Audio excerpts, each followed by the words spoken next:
Hello my darlings, I hope you're all doing very well. I hope you are sitting comfortably, you are cozy. I would say I hope you have your snacks and your beverages, but this video, you might not want them. Yeah, be careful. In today's video, we're going to be talking about numbing cream. I myself have used numbing cream before. I'll get into that a little bit later in this video. But there seems to be an increase of people complaining about reactions to numbing cream. I've seen these pictures do the round on social media. I've seen tattoo artists share them. And these are pictures of someone that used a numbing cream and they had a pretty bad reaction. So there's this post on Facebook by someone called Craig McCowan. I hope I'm saying that right. I'm going to read this and it's more context into the photos. So it says, trigger warning, chemical burns, blistered skin. The use of numbing cream has become pretty commonplace over the last few years. Previously, I myself never had an issue with my clients using it. If it helps you sit better, I'm all for it. However, it isn't without risks. These photos were posted in a tattoo group I'm a member of. This poor individual used TKTX, the premier numbing cream brand, and the one I have often recommended. It was purchased from the official shop and they've used it often in the past, so no allergic reactions. The cream was applied exactly as advised on the packaging an hour before the tattoo appointment. These are second-degree chemical burns. This person will need skin grafts. Like, this is how serious this is. If you opt for numbing cream, it is at your own risk. Artists cannot be responsible for how you prepare your skin before your session takes place. I will no longer be recommending numbing cream. This example may be an isolated incident, but it's not worth the risk. Before preparing yourself for any tattoo session, do take some time to consider it. Do you really need to use numbing cream? Photos shared with permission. This is, first of all, I can't even imagine just how painful this is. I just can't. It's unfathomable, and especially in such a sensitive area because the skin on your chest is quite thin. Well, for me anyway, it's quite thin. The amount of blistering and the redness, the irritation, I can't even imagine just how painful this is. The fact that this person had used numbing cream before and never had any issues whatsoever, and then all of a sudden to have a reaction like this is terrifying. Like, you wake up, put the numbing cream on, thinking nothing of it, because you know you've done it before. It's maybe routine for this person. I don't know how quickly this reaction happened, but I'm going to say within an hour or so they probably noticed something. I feel so incredibly bad for this person. No one should ever have to go through something like this, and this person is going to be on a very long road to recovery, especially to get skin grafts and stuff. So let's talk about the numbing cream. The numbing cream that was mentioned is TKTX. I'm sure the majority of you have probably seen it yourselves. I've personally seen it advertised a lot over the years, and I've also personally used it myself. I'm not entirely sure which colour I used because there is multiple different colours, but I do think it might have been the yellowy orange one. I'm not 100% sure, but I think it was that one. When I was getting my neck tattoo, my tattoo artist, voice, where are we going? My tattoo artist that was doing my neck tattoo, Heidi Fury, just happened to have some in her bag, which was an absolute lifesaver because when I was getting my neck tattoo, it was so incredibly painful and I was very close to tapping out, but we were pretty close to finishing, you know, like it would have been a shame if I had tapped out kind of thing. So she suggested that I try numbing cream, and I had a great experience with it personally, and it truly did work. I felt absolutely nothing. I went from feeling everything to nothing. I've also used other types of numbing cream that were given to me by the practitioners that I went to. So for example, lip filler. I've had lip filler in the past. I had chin filler once as well, and I had all of this area numbed up. And also when I had my eyebrows microbladed, Chloe, who did my eyebrows, numbed me up real good, and that was great. And I fully believe that the numbing cream they gave me was professional medical numbing cream. And for me personally, in my own experience, I have been okay every single time. I've never had a reaction to the numbing cream. And I also was thinking of buying some.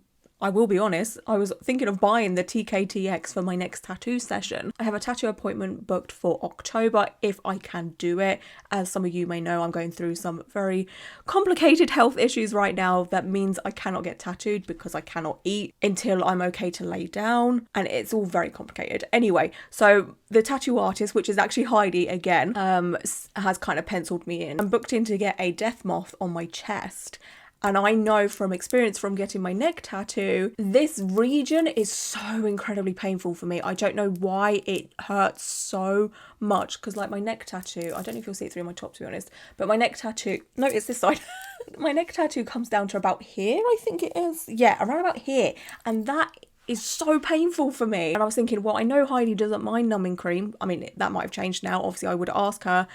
So I was going to buy some so I can sit through it nicely. But obviously after seeing this and from the research that I have done for this video, I will definitely not be getting the TKTX, that's for sure. I would obviously document me getting this death moth tattoo. I always talk about my new tattoos.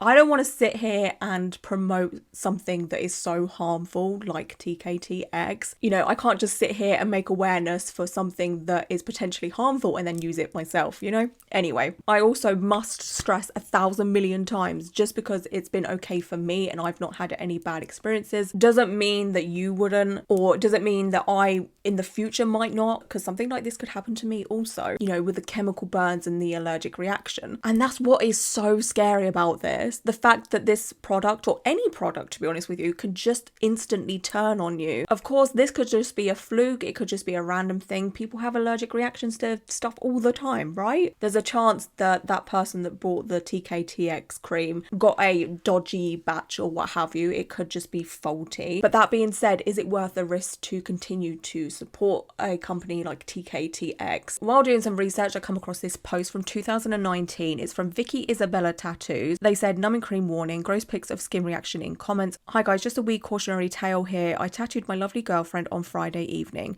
and we've had a bit of a journey. Kirsty used a numbing cream called TKTX, pick of tube in comments, which we've both used, no issues prior. However, this batch caused a massive allergic reaction with the affected area going red, painful and blistered. Cue a trip to A&E, antihistamines, precautionary antibiotics and a fuck ton of ice. It's honestly brutal. With a decline in licensed numbing agents available in the UK, I would like to post this as a warning to any clients buying numbing creams online. This one was sourced from eBay. As I say, it has been used with no side effects in the past, but I'd suggest that it's really not worth the gamble. Tattoos hurt, we all know this. However, I know I'll be sucking it up and going cream free from now on. I'd like to reassure you that this isn't a result of the tattoo or tattoo related hygiene or aftercare. This reaction follows the contours of where the cream was applied.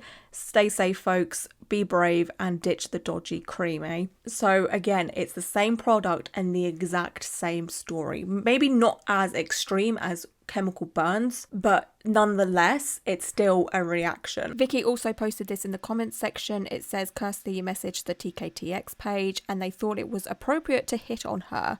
Joke. So Kirsty said, I bought it from eBay. Then TKTX said most ointments sold by sites like eBay are products of dubious origin, but figuring out whether it's false or not is what you got. We'll leave it for later.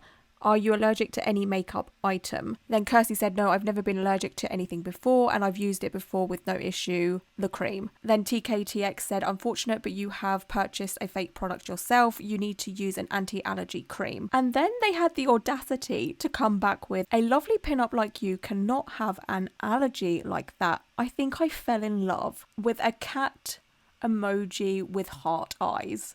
What the? So after finding another story about TKTX, I wanted to do some research into who TKTX is, what they're about, where do they come from, who owns them, and all of that fun stuff, right? Well, strap yourself in because, oh. So with TKTX, you can buy it pretty much everywhere. You can get it from Amazon, eBay, Etsy, of all places. Like we just saw in that message, there is this theory that there is some TKTX counterfeit items being sold. They're not the real deal. So, you know, if you were to buy it on Amazon, eBay, Etsy or whatever, there is a possibility that they are fake. And TKTX does say that if you want to buy their products, you have to buy from one of their websites. But as you'll see, as we get further into this video, the whole TKTX thing is dodgy. It's also available on an array of different websites. The company itself has a lot of websites, which is super strange to me because, I mean, I've never made a website. I mean, I did do some coding back in my MySpace days, but I assume it's easy enough to make just one website and then make it available around the world, or have the exact same website and then have the URL change to whichever country the person is visiting from. So why do they need so many different websites? And this is where we start to go down the rabbit hole. So the first website we're going to look at is TKTX Official.com. Their About Us page says this: "We are a UK distributor of the world's best numbing cream, TKTX. After trialing and testing many different numbing products, we are proud to offer you the most effective numb for many different procedures, including," there's a question mark there, they're questioning it themselves, "tattoos, Botox, fillers, laser treatment, and more. We are becoming more and more popular in helping people in the world of painful procedures." And that is it. That is all that's on their About Us page. There is no information about when the company started, who started the company, where they're based, absolutely nothing. Most well-known companies would have a pretty lengthy paragraph on how they started on their website. And then this is their FAQ. There is only 4 frequently asked questions on their website. I've literally seen more for fake tanning products, okay? This is so bizarre to me. And the questions are: does this numbing cream affect the ink? Absolutely not. Our cream has a unique formula. It's water-based rather than oil-based. This means your ink isn't compromised. And then it says, "I have sensitive skin. Can I use the numbing cream?" Of course. "We do recommend the patch test before application," and all of that. "Our yellow cream is the best reviewed for sensitive skin." So they themselves haven't tested it out on sensitive skin. They're just saying that this is probably the best one for you because reviewers have said so. They've done no testing themselves. Like, that's weird to me. "I'm having semi-permanent eyeliner. Can TKTX cream be used for this procedure? Lasting powers." Again, they could have probably put more in depth in that FAQ. Maybe want to keep it short and sweet, but yeah, the fact that there is only 4 and nothing's in depth is very red flag for me. I also found this certificate. I don't know if it's a legitimate certificate. I don't know who made this. Anyone can make a certificate nowadays, you know, but it's basically to say that the website that we're looking at is an official supplier of this numbing cream. And it pretty much does confirm that this product does come from China, which I suspected anyway, just because it's available on so many different websites. It seems like something you can buy wholesale and then sell it kind of thing. It also just says chairman. There's no name there whatsoever as to who is responsible for this. But that's pretty much the only information I can find about TKTX on this website. There is a official website. A huge red flag for me also is the fact that the ingredients are not listed on any of the listings. Nothing. 0. Not one ingredient. Again, I have seen more information on fake tanning product websites than I have for this. And considering numbing cream is used for medical procedures, you would want more information, surely. I mean, I know the majority of people don't really care about this kind of thing, but there are a lot of people out there with allergies who would want to know if they are safe to use it, but there is absolutely nothing. The only good thing, or the only green flag that I have seen on this website is this statement. It says, "Caution, when the cream wears off, the pain will be 5 times more than usual. If you continue the session after the cream wears off, you will need to reapply another form of numbing," which makes perfect sense to me. It's a huge shock to your system to feel nothing and then all of a sudden everything. When you get a tattoo without numbing cream, your body feels every little bit that is being done. So if you have a large chest tattoo, you will feel everything as it's being done. But if you numb everything and then that wears off, all of a sudden you just feel this intense pain of having this big tattoo on your chest. You don't build up to it. I strangely found more information about TKTX on this random site called glamour.co.nz than on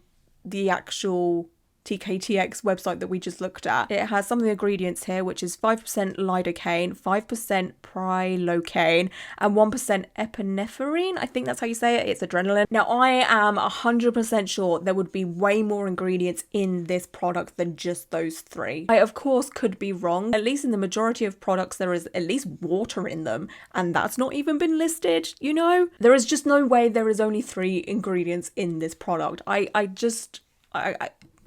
But anyway, let's pretend that there is only 3 ingredients. I did a quick Google to see what these ingredients are. There's lidocaine, which I knew what that was, but lidocaine is a local anesthetic, so that's what makes your skin numb. And then prilocaine is used for infiltration and induction anesthesia, and also in a combination with lidocaine for surface anesthesia. So lidocaine and prilocaine makes it. I think the word is topical, I'm not sure, but it makes it so you can put it on your skin. And then the adrenaline is there to keep the lidocaine, the active numbing ingredient, localized. This constricts the cells, making it harder for the lidocaine to flow out of the area, which is why a lot of tattoo artists don't like numbing cream. The adrenaline makes it harder to push ink between the skin cells, so that's very interesting to know. I also want to take note at the fact that this is made in China, and while there are many safe manufacturers in China, there's also the risk of the ingredients within this product not being 100% up to code. I'm not sure if you have ever seen videos on fake makeup that is made in China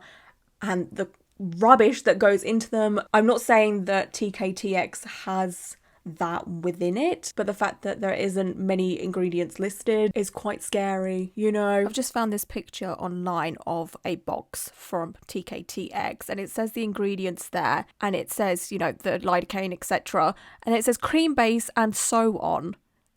What is cream base and so on? Why isn't the rest of the ingredients listed? Could you imagine if food come like that? Like, especially if you have a nut allergy and you get a bag of crisps, right? And it says potato, flavorings, and so on. I mean, that helps absolutely nobody. Looking back at glamour.co.nz, it says here that the TKTX topical anesthetic numbing cream has been on the market since 1996, when the demand began to soar for pain-relieving applications in the beauty tattoo industry. Since then, TKTX topical anesthetic has become the most popular preparation internationally amongst tattoo professionals, while also equally popular in other fields such as superficial skin surgery, laser therapy, and even widely used for popular ear piercing procedures. I don't think I've ever heard of anyone ever using numbing cream for ear piercings before. Many moons ago, when I would get a lot of piercings, I went to this place and they used numbing spray for a lot of their piercings. It was not a good place, but hey, I know better now, obviously. This is back in MySpace days and all of that. Anyway, the information that is on that website contradicts what I have found on another TKTX website. Like I said, there's a few. This one's about page is different to the first one we looked at. This one seems to have a bit more information, and this says TKTX is an anesthetic cream brand which was established by Dr. Chris Dawson in 1993. So when I come across that, I was like, okay, great, fantastic. We have a person behind all of this. Maybe it's not so dodgy anymore. Maybe it's not so sketchy. Their websites are just pretty much half-assed, you know. They don't really care about that kind of thing, about the information, because not many people check that anyway, right? They just want people to buy their product. When I came across the name Dr. Chris Dawson, I thought, well, that would be pretty easy to Google. There'll hopefully be some kind of information about him on the internet, you know, maybe a life story, or, you know, what other stuff has he done? How did he come up with this TKTX? You know, maybe at least one article or something, right? I found absolutely nothing. Not one thing about a Dr. Chris Dawson that invented TKTX. Not one thing. Nothing. You'd think there'd be at least something written about this person for creating such a popular numbing cream that is used around the world. So who is this Dr. Chris Dawson? Is it just a cover-up? You know, a made-up name in hopes nobody would ever look into it? The lack of information about this company and the creator is just incredibly concerning to me. Like, people use this product on their skin, and while the majority of people have probably not had an issue, there are also a small handful of people that have. I'm fully stumped about the secrecy behind this company. Have they made it like this so they're pretty much untraceable, just in case something does go wrong, which we've seen? The person that needs skin grafts, should they want to take legal action, how do they do so? It's impossible to find anything legitimate about this company. Okay, I'm in a full-on rabbit hole right now while I'm still editing this. This website, which is a different one to the other ones that I've showed you, this is TKTXstore.com. This website is now saying that it's been around since 1996. Why can't they get their story straight? Is it 1996 or is it 1993? I guess 3 years really doesn't make a difference, but the fact that there is no definite number anywhere, it's a bit strange to me. This website also is a little bit more in detail. There's also this section here where it explains why there are so many different creams, because you have the different colours. It would have been helpful if they said, for example, in the yellow cream, there is more of this certain ingredient than there is in the black one, even if they broke down the first 10 ingredients within the numbing cream and then showed how each one is different when it comes to the ingredients, that would have been helpful. Okay, I know this isn't comparable, but this is the best thing I can think of right now. So this is Hustle Butter, which is a tattoo aftercare ointment, and it would have been nice to see the TKTX cream broken down like this, even if it was the first 10 like I was saying. But yeah, the secrecy behind the ingredients is very fishy to me. So I guess this is where I do my warning. If you're still thinking about using TKTX, I personally would advise strongly against it. There's just not enough info about this company at all, or the products that they sell. You may have been okay the handful of times that you've used it before, but who knows what's going to happen the next time you use it. For many years, the hatred towards numbing cream has normally been from other tattoo clients who think, you know, they can handle everything. And it's always come from a place of, well, if you can't handle the pain, then don't get a tattoo, which to me has always been a very toxic statement. Some people just have a low pain threshold, and that is absolutely nobody's fault whatsoever. And of course, there are many other reasons as to why someone might need numbing cream while getting tattooed. For example, chronic illnesses or sensory issues. So because of that, I don't think we should write off numbing cream as a whole. And while TKTX is very accessible to the majority of us, because again, you can just buy it online very easily, I would highly suggest that you look at other options, preferably going to your doctor to ask for numbing cream. They will obviously provide you with something a little bit more legitimate at least, and something that they approve of and that has probably gone through a lot more testing than TKTX has. You would be so much more safer doing that. Obviously, again, it's a very lengthy process to do something like that, but it would be safer. And please, I cannot stress this enough, please ask your tattoo artist if you can use numbing cream, because like I said earlier, there is a legitimate reason as to why tattoo artists do not like numbing cream. Some can work with it, some can't. It's case by case scenario, but at the end of the day, they are the professional, they are the one doing your tattoo. And of course, if you are going to use numbing cream, please do a patch test beforehand. I would do it at least, if possible, 3-4 days before getting the tattoo. And yeah, all I can really say is just be safe, look after you. Your skin is so incredibly precious. I'd absolutely hate to hear that one of you have a reaction like the one we saw earlier in this video. And that's why I wanted to make this video and do a deep dive, because I want to make sure you all look after yourself, okay? But yeah, that is it for today's video. I just want to say thank you so much for being here and watching. And until my next one, bye.